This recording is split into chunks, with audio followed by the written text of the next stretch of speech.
با سلام و خسته نباشید به همه. یه دستگاه لباسشویی سامسونگ. ببین چی به روزش اومده بوده این دستگاه. جرمگیری نمی کنی، تمام لجن بسته. حالا تمیز میشه، جرمگیری میشه، کاروش انجام میدیم، تست شدهش هم میذارم. مرسی هستم.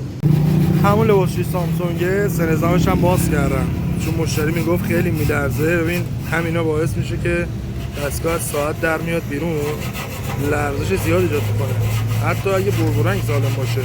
ببین چه خبر زیر سه نظام. این سه نظام باید عوض شه چون کرمو شده، تمام سوراخ شده. اینم تعویض میکنم. مرسی از همه.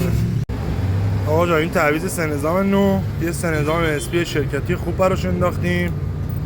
بربرنگ کاسمتش هم کامل عوض کردم، دستگاه کامل شستشو شده، جرمگیری شده، میریم برای بستنش.